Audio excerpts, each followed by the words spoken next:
Então, nós hoje vamos continuar a nossa reflexão acerca das disciplinas espirituais.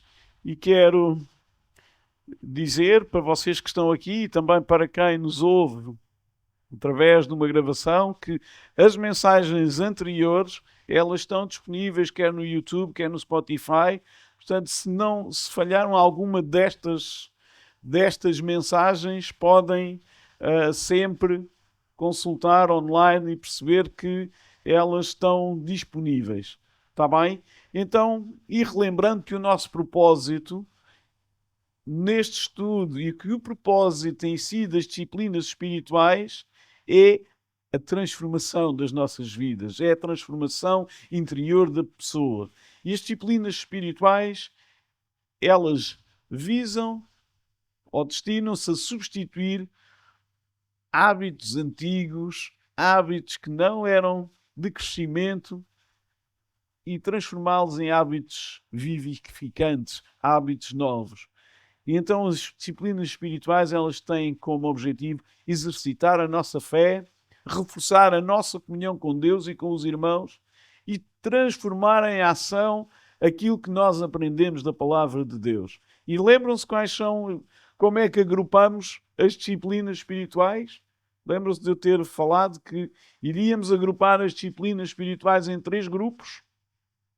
Alguém se lembra quais eram esses 3 grupos? Temos que recapitular a matéria dada. Já não estamos em mês de exames. Já toda a gente acabou os exames. Há aí umas cadeiras para setembro. Agora acho que já nem há época de setembro. Está tudo a mudar. Bom, mas temos que recapitular aqui um bocadinho a matéria. Então nós dissemos que iríamos agrupar as disciplinas espirituais em 3 grupos. As disciplinas interiores, as disciplinas exteriores e as disciplinas comunitárias. Está bem? Então, quem não ouviu, e no mês passado falamos acerca do jejum, pode consultar a gravação no YouTube com a imagem, no Spotify só com som. Escolham, mas aprendam. Não só estas, mas todas as mensagens que partilhamos aqui todos os domingos. Então, quero que reflitam um bocadinho aqui neste texto. Conseguimos ter os outros versículos também no monitor, Jorge? Conseguimos ter o 9 e o 10 também projetados em simultâneo?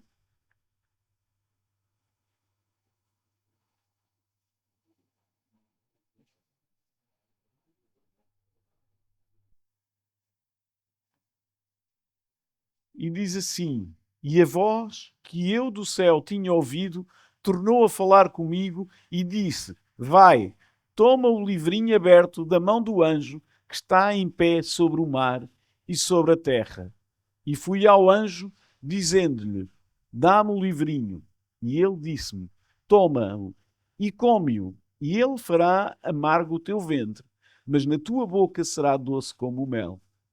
E tomei o livrinho da mão do anjo e comi-o, e na minha boca era doce como o mel, e havendo comido, o meu ventre ficou amargo. Nós já vamos voltar a este texto, mas fiquem com esta imagem de alguém que come um livro, ok? Alguém que come um livro, que engole, que mastiga, que digere um livro.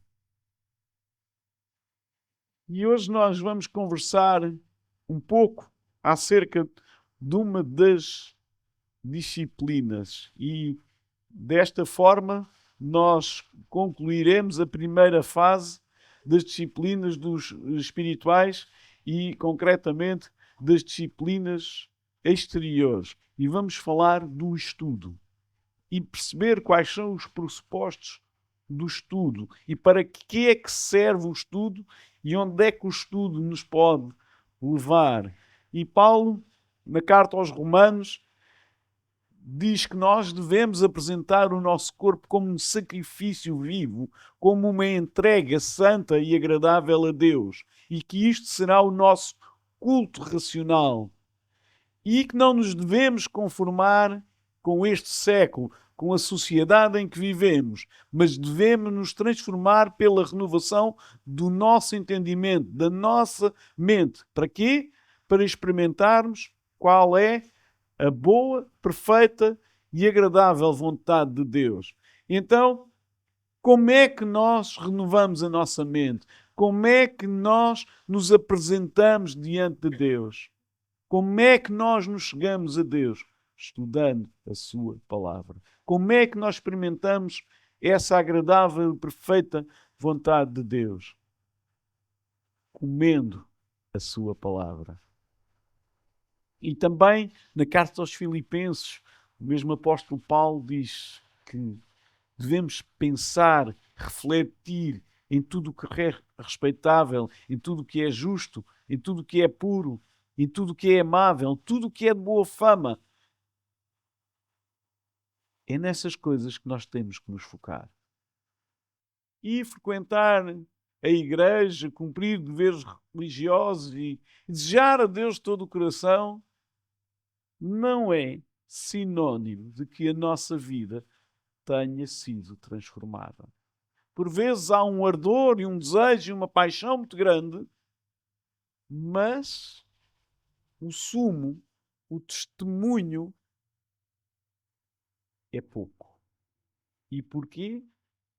Porque muitas vezes somos impactados à superfície e a palavra não trabalhou, não germinou uma nova atitude, uma nova postura no nosso coração. Ou seja, o nosso louvor, muitas vezes, e até com algum empenho, nós cantamos aqui, levantamos os braços, mas é um karaoke.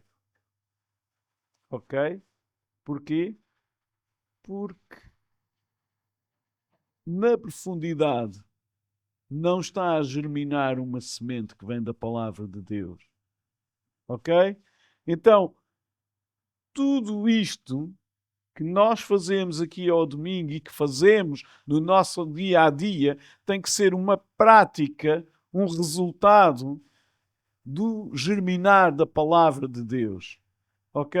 Então, porquê é que nós temos que estudar? Porquê é que nós temos que afundar o nosso conhecimento na palavra? Para que, na realidade, a nossa mente seja transformada e a nossa vida transformada. Porque nós precisamos de conhecer a verdade. Porque Jesus deixou-nos uma instrução inconfundível e clara, que seria que o conhecimento da verdade é que nos libertaria. João 8:32. Conhecereis a verdade e a verdade vos libertará. Então, não são bons sentimentos que nos vão libertar, não é uma experiência de louvor em que a gente vê os outros a cantar e a louvar e sentimos alguma emoção que nos vai trazer a liberdade. É o conhecimento e é o conhecimento da verdade. É preciso conhecer e é preciso conhecer a fundo. E em tudo o que nós fazemos, nós temos que aprender e temos que conhecer. Aqueles que estudam sabem que para passarem num teste, passarem num exame, têm que saber, têm que conhecer. Porque se vocês só acertarem metade das respostas num teste ou num exame, vocês só vão ter metade da classificação. E isto é pouquinho. Ter um 50% num teste é pouquinho.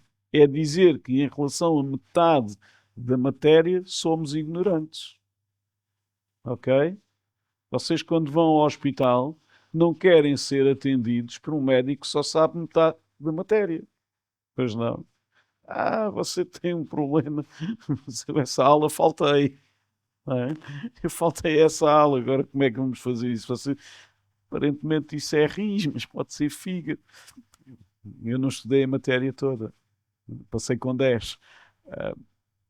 Se não querem apanhar um profissional pela frente assim.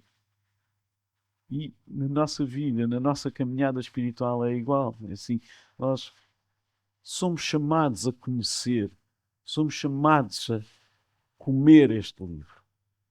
E é para todas as idades. Eu gosto muito de partilhar isto com os jovens, mas isto é para todas as idades.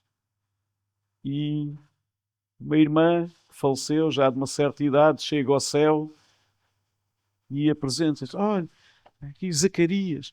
Ah, sim, então. Ah, que é. Ah, então não leu. Não leu o que eu escrevi. E. Ah, este é Daniel.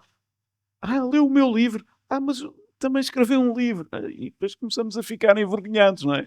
Porque não conhecemos as Escrituras. Não sabemos quem escreveu o quê. A Primeira de Jericó. Isso é um livro da Bíblia? Calhar alguns ficaram na dúvida. Não, isso não existe. Ok? Nós temos que estar preparados, conhecedores. E este princípio do conhecimento está em tudo, na biologia, na matemática, em todas as ciências e nas relações humanas, no trato uns com os outros. Nós precisamos de conhecer e por isso nós precisamos de estudar. E há dois tipos de livros a serem estudados: os livros verbais e os livros não verbais.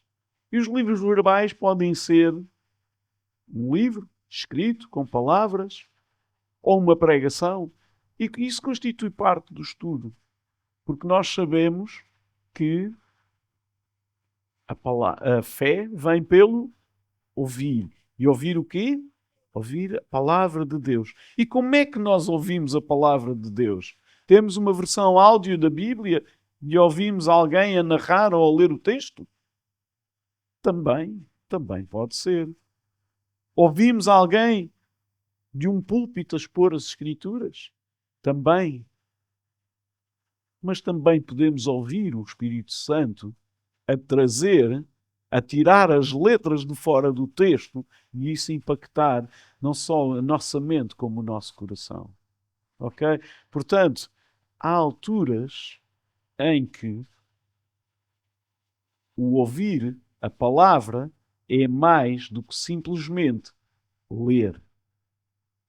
É deixar que a palavra fale aos nossos corações. A nossa fonte primária de ensino e de estudo deve ser sempre a Bíblia, a palavra de Deus escrita, as Sagradas Escrituras. E é a Bíblia que tem toda a autoridade. É a Bíblia que é a autoridade suprema e que tem que ser lida e interpretada à luz da própria Bíblia. Porque as dúvidas que nós temos acerca de uma determinada palavra é a própria palavra que as vai explicar e que nos vai ajudar a entender, a perceber, a interpretar. Nós sabemos que a fé vem pelo ouvir.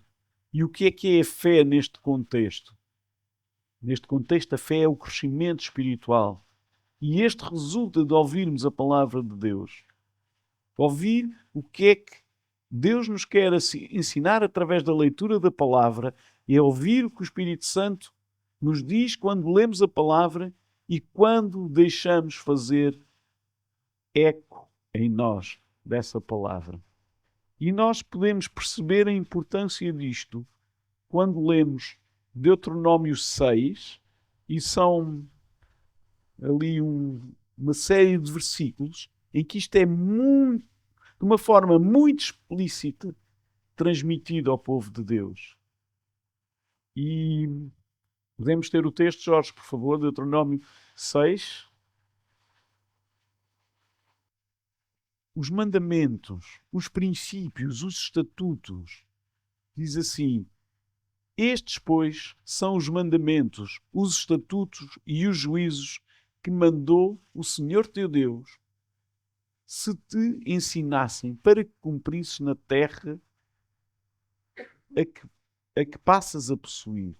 Então, esta instrução é muito clara. São os mandamentos, os estatutos e os juízos. E isto eram princípios, e estamos a falar de há uns milénios atrás, onde A facilidade da escrita não era a de hoje, que nós escrevemos num microcomputador que temos no bolso chamado telemóvel. Ok? Já estamos até à frente de um caderno de notas, mas nesta altura era mais difícil ter estes recursos. Mas eles existiam. E o Senhor diz para fazer-se uso deles. Então, são os mandamentos, os estatutos e os juízos, ou seja, os princípios de Deus, são para ser ensinados e para cumpridos naquela nova terra onde eles iriam viver. E no versículo 2 diz assim: para que temas ao Senhor teu Deus e guardes todos os seus estatutos e mandamentos. Reparem, está a ser repetido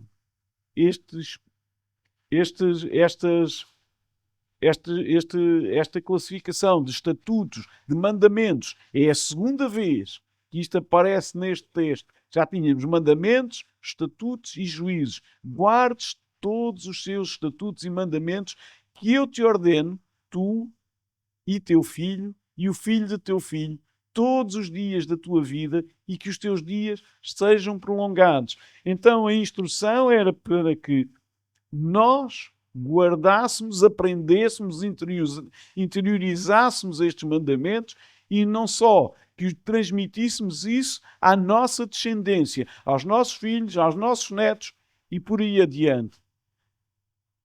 Versículo 3. Ouve, pois, ó Israel, e atenta em cumprires, para que bem te suceda e muito te multipliques na terra que mana leite e mel, como te disse o Senhor, Deus de teus pais. Então, há que escrever, interiorizar e cumprir os mandamentos, os estatutos, os juízos do Senhor.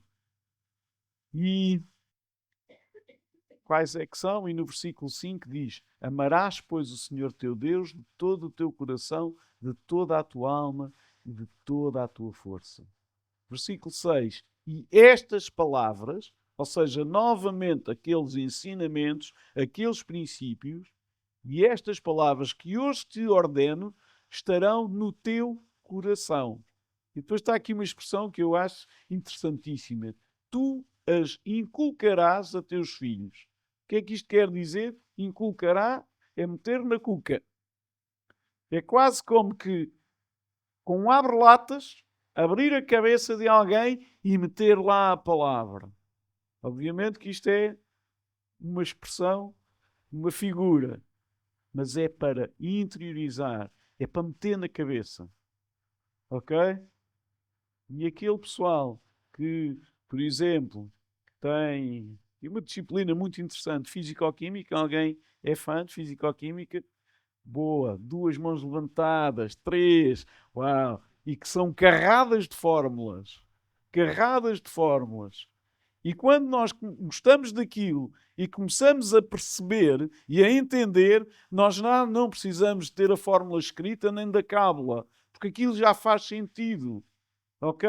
Então, já está ali inculcado na nossa cabeça. Nós já sabemos a fórmula de cor, para trás e para a frente. Porque aquilo depois começa a fazer sentido e tem aplicação prática. E se vocês que estudaram Química e Fisicoquímica, 8º, 9º, 10º ano, e depois seguirem numa área das ciências e tiverem Química toda a vida e depois trabalharem nisso, vocês nunca se vão esquecer. Provavelmente, se só trabalharam ali ou só estudaram ali 2 ou 3 semestres, é possível que se esqueçam. Mas há fórmulas que a gente nunca esquece. Há fórmulas que a gente se lembra sempre. Ok? Portanto, é isto que é o inculcar, que é o interiorizar, é nós sabermos. E então, aqui a instrução é: te ordeno, estarão no teu coração, tu as inculcarás a teus filhos, e delas falarás assentada em tua casa e andando pelo caminho, e ao deitar-te e ao levantar-te. Então isto é quando? Sempre. Dentro de casa, fora de casa, em pé, a dormir, acordado, sentado, deitado. Transmitir estes princípios, transmitir estes valores aos nossos filhos. transmitir estes princípios às gerações que nos sucedem. Porque imaginem que teria havido 2 ou 3 gerações atrás que se tinham calado. Onde é que nós estaríamos hoje? O que é que nós teríamos do Evangelho? Mas graças a Deus, porque geração após geração, há alguém que cumpre estas diretrizes e continua a semear a palavra, a ensinar a palavra. Ok? E eles tinham aqui umas expressões e umas coisas que eu acho muito interessante. Também as atarás como sinal na tua mão e te serão por frontal entre os olhos. E as escreverás nos umbrais da tua casa e nas tuas portas. Ou seja, esta instrução que o Senhor dá é que tenham os princípios sempre presentes e se nós transportássemos isto para os nossos dias, nós podíamos dizer esta palavra do seguinte: olha, manda imprimir t-shirts com versículos da Bíblia, que é para quando te vires ao espelho, quando te estiveres a vestir e quando alguém se cruzar contigo, estar a ler a palavra. Percebem a ilustração? E coloca nos umbrais da tua casa, mete isto nos teus frontais, é como quem dissesse: olha, manda fazer um azulejo muito bonito e afixa o azulejo ali à entrada da tua casa a dizer assim: eu e a minha casa serviremos ao Senhor. Escreve nas paredes do teu quarto, faz um grafite no muro da tua casa, não na do vizinho, que ele vai se zangar. Faz um grafite no teu muro com o versículo que tu mais gostas. Ok? É quase isto que está a ser aqui dito. É preciso alguma ousadia. Mas mais importante que isto tudo é que a palavra seja comida. Come este livro e digere. Algumas traduções não dizem só come, diz devora-o. Comer, comer, comer, comer. Devorar. E sabe qual é o que é que acontece àquilo que nós comemos? Transforma-se em minerais, entra na nossa corrente sanguínea, alimenta-nos, dá-nos vida. E esse é o propósito da palavra, e esse é o propósito do estudo. E é para isso que nós estudamos a palavra, comemos a palavra. Toma e come-o, e ele fará amargo o teu ventre, mas na tua boca será doce como o mel. E é importante que nós completemos a nossa leitura da Bíblia também com mais aprendizagem. E podemos recorrer a comentários bíblicos que nos ajudam à compreensão, à explicação de algumas realidades das Escrituras. Ler comentários bíblicos, fazer estudos bíblicos, ter alguns guias devocionais é cavar mais a fundo no conhecimento da palavra. E é importante também nós percebermos os sinais que o Senhor nos mostra pela sua natureza, que revelam e que declaram a glória de Deus. É importante que nós saibamos calar para ouvir o Espírito Santo e trazer à nossa mente aquilo que a palavra diz e como isso nos pode impactar. E podemos nos perguntar, mas como é que nós estudamos a Bíblia? E não é preciso saber hebraico, não é preciso saber grego. Graças a Deus, e a muita gente que se dedicou e que dedicou vidas inteiras, nós temos a Bíblia em português. Podemos lê-la na nossa língua. Os que ouvem, pioneiros. Para aquela malta mais nova, quando a gente diz assim, Almeida revista e corrigida, Almeida atualizada, são as versões da Bíblia. Vocês sabem quem foi o Almeida? João Ferreira de Almeida. Foi um jovem português que começou a traduzir a Bíblia por volta dos 17 anos e que estava imigrado na Indonésia e na ilha de Java através de missionários holandeses que o levaram ao conhecimento do Evangelho, começou a traduzir a palavra para a nossa língua. Ok? Por isso, quando ouvirem Almeida, já sabem, João Ferreira de Almeida, que nasceu no distrito de Viseu, Torre de Tavares. Alguém conhece? Alguém ouviu falar? Alguém foi a Viseu? Torre de Tavares, é lá no distrito de Viseu. E foi lá que nasceu o João Ferreira de Almeida e que depois viajou para o mundo inteiro e teve na ilha de Java uns anos dedicados a traduzir a Bíblia para português. É sempre bom saber, não é? Portanto, se forem um dia aí a um concurso da televisão e perguntarem quem foi o primeiro tradutor da Bíblia para português, vocês já sabem. Ok? Tá. Então, quais são os passos necessários? O que é preciso? Como é que nós estudamos? Uma das formas começa pela repetição. Quando estamos a estudar, nós muitas vezes lemos várias vezes até a matéria estar decorada. Então, a repetição é uma forma de canalizar a mente, de regular numa direção específica e firmar hábitos de pensamento. É de nós começarmos a olhar para aquilo repetidamente. E é importante reconhecermos que uma simples repetição vai influenciar a nossa cabeça, a nossa mente.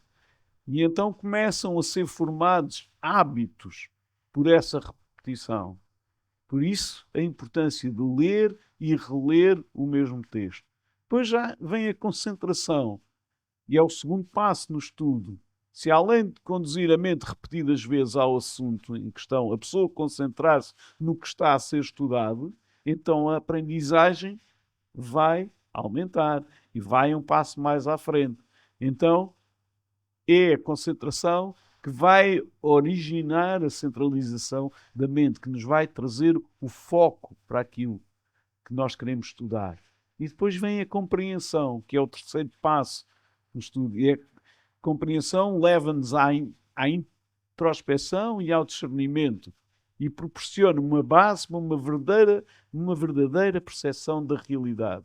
É quando a Bíblia começa a ser o espelho da nossa vida. É quando nós começamos a perceber que aquilo que aconteceu numa dada fase da vida de Arão, ou de Moisés, ou de Filipe, também está a acontecer com a minha vida. Porque a Bíblia são biografias. A Bíblia fala-nos da vida de pessoas. Pessoas como nós. Fizeram coisas bem, mas que se espalharam às vezes também. Pessoas que caíram e que Deus voltou a levantar. E então é quando nós começamos a ter a compreensão, nós nos conseguimos começar a identificar e que as coisas começam a fazer sentido, ou mais sentido para nós. E depois a reflexão, que é o quarto passo. Embora a compreensão defina o que nós estamos a estudar, a reflexão determina o significado. Refletir sobre os acontecimentos dos nossos dias, do nosso tempo, ruminá-los, são atos que levam à transformação interior. E é a forma de nós começarmos a ver as coisas da perspectiva de Deus. Então, recapitulando, repetição, lermos repetidamente, lermos continuamente, concentração, compreensão e reflexão. Ou seja, passamos aqui por entender o que é que o autor está a dizer, interpretar o que é que o autor quis dizer e aplicar o que é que isto implica no meu dia a dia. E especialmente para os mais jovens, e eu sei que vocês jovens têm um desejo profundo de agradar a Deus. Sei isso. Ninguém estaria aqui ao domingo às 10h30 da manhã, com 17, 18 anos, se não quisesse conhecer mais acerca de Deus. Nenhum jovem levantaria cedo ao domingo de manhã para estar a cultuar a Deus, se não quisesse saber mais de Deus. ok? E nessa vossa necessidade, que é legítima, de conhecer mais, de se aprofundarem mais no conhecimento de Deus, é que isto é fundamental. Bíblia. Estudar a Bíblia, conhecer a Bíblia, porque as respostas estão lá. E é nas Escrituras que vocês vão encontrar a resposta para as vossas ansiedades, para os vossos desejos, para os vossos sonhos. E no mês passado eu falei acerca do jejum. E eu quero recapitular isto aqui um bocadinho. Porque a leitura da Bíblia, a oração e o jejum são as chaves para nós termos a orientação de Deus na nossa vida. E sempre que vocês tiverem decisões importantes, e as decisões mais importantes que nós tomamos na vida são normalmente quando somos mais novos e mais inexperientes e mais impreparados. Mas são as decisões mais importantes. Que área profissional é que nós vamos seguir? Que curso é que vamos tirar? Que carreira é que nós queremos seguir? Com quem é que vamos casar? Onde é que nós vamos querer viver? São perguntas que vocês têm que responder numa idade muito jovem em que a experiência naturalmente é pouca. Porque se vocês soubessem tudo que uma pessoa de 50 anos sabe, vocês não iam escolher montes de coisas, iam passar ao lado de muitas outras. Mas é que quando nós somos mais novos, precisamos de mais discernimento, mais orientação, mais direção. Então, se vocês têm uma decisão importante para tomar, não só jovens, mas adultos também, malta sénior, têm decisões para tomar de um investimento financeiro, de uma decisão familiar, de uma mudança de emprego, do que quer que seja, vocês tirem tempo para orar e jejuar, para buscar a vontade e a direção de Deus. Não tenham pressa.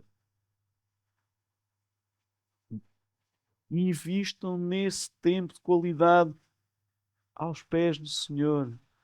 Deixem-se inspirar pela palavra. Orem, jejuem, peçam conselho.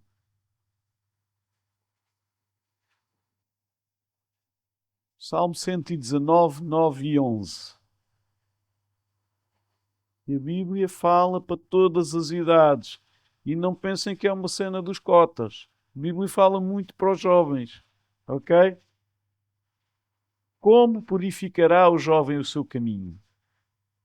Observando conforme a tua palavra. Com todo o meu coração te busquei. Não me deixes desviar dos teus mandamentos. Escondi a tua palavra no meu coração para não pecar contra ti. É para todos. Mas é assim. Se nós, na nossa idade mais jovem, nós fizermos aquilo que é a vontade de Deus, nós andarmos dirigidos segundo as Escrituras, isso vai nos poupar muitas dores de cabeça para a vida fora.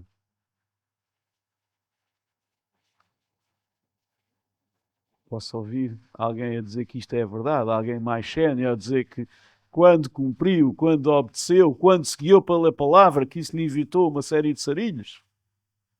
Ok, obrigado. Parecem mais ou menos convencidos, ou com vergonha de dizer depois. Como é que nós lemos a palavra?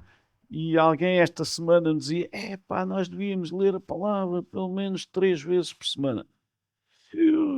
Isso tem piada. Não, nós temos que ler todos os dias. Mês passado eu falei sobre o jejum. Então vamos lá pensar. Vamos fazer jejum 3 dias por semana? Vamos jejuar ou vamos só comer 3 dias por semana? Como é que vamos fazer em relação à palavra? Vamos ler só 3 dias por semana e vamos jejuar da palavra aos outros? Como é que fazemos? E aqui um ponto para dizer, isto não é metro, ok? Ler a palavra não é metro. Há pessoas que têm como objetivo, e eu louvo-os por isso, ler a Bíblia toda num ano. Ok? E há pessoas que a sua metodologia é começar em Gênesis e ir até Apocalipse seguido. E eu louvo-os por isso e pela capacidade que têm disso.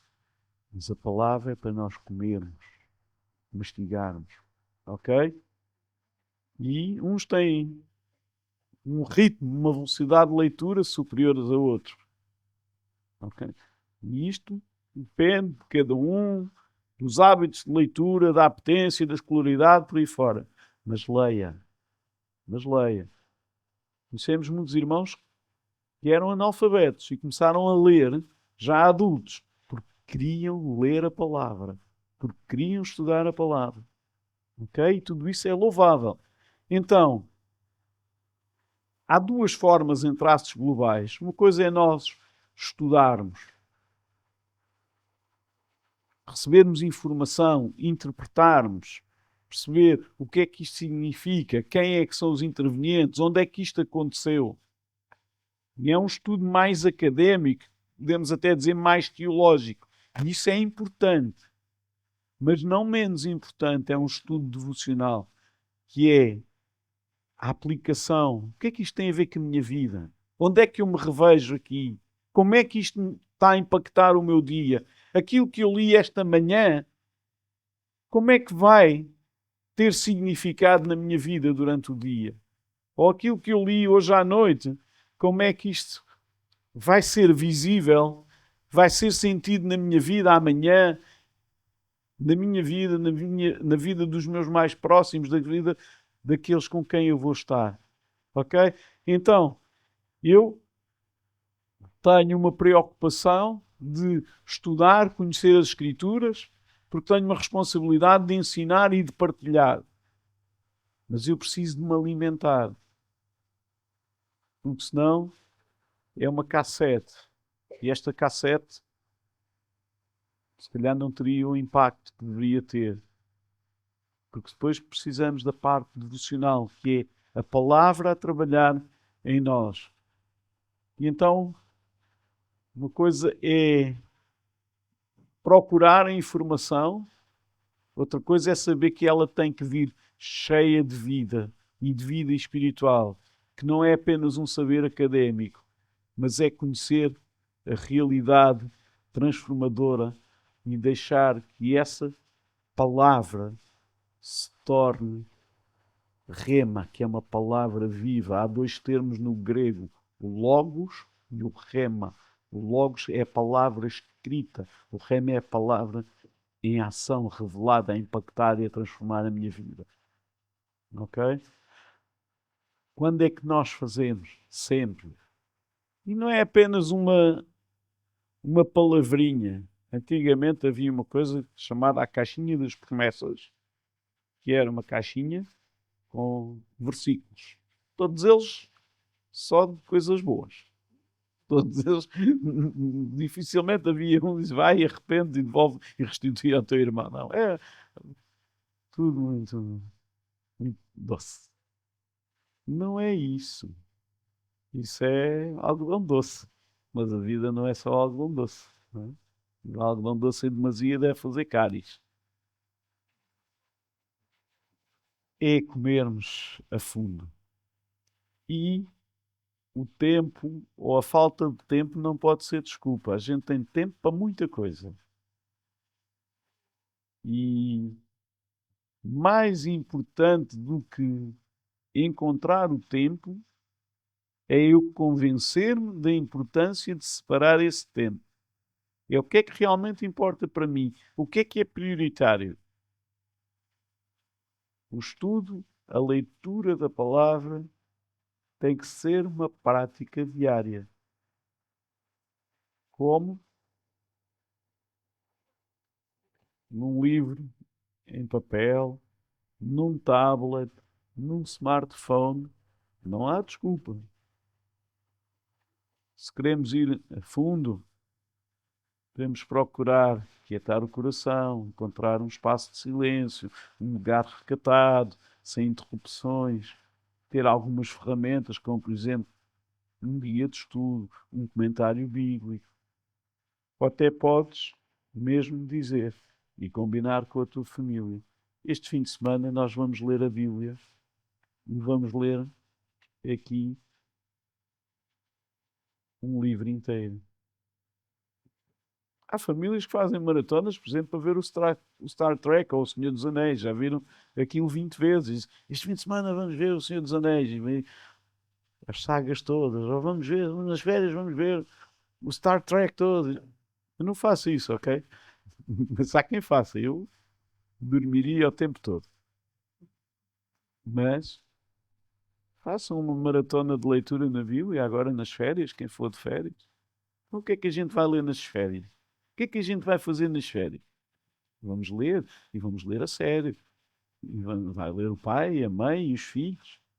E vamos ler todos e vamos participar à volta da palavra, à volta das Escrituras. E acreditem que não se vão arrepender. Se no final do verão alguém que seguiu este conselho se arrepender, venha ter comigo. Eu vou recomendar boas leituras. Está bem? Mas leiam, leiam, leiam, leiam. E Isaías 45:3. E porque nós às vezes temos uma postura de gostávamos muito de, sonhávamos muito com, queríamos muito ser Ronaldos, mas treinar horas a fio, isso aleija. É? Queríamos muito tocar flauta como o Martin, mas ensaiar, ensaiar, ensaiar, afinal já não tenho assim tanto sonho de tocar flauta. Temos aí Jorge, versículo 45:3. O louvor, por favor, pode subir.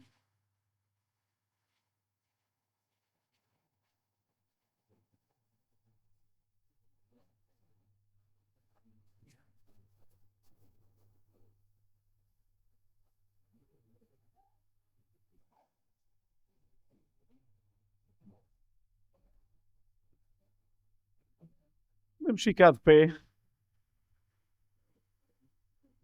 E quero desafiá-los a lermos juntos este versículo. Estão prontos? Quando eu disser 3, começamos a ler? Sim? Afinadinhos, certinhos, ao mesmo ritmo. 1, 2, 3.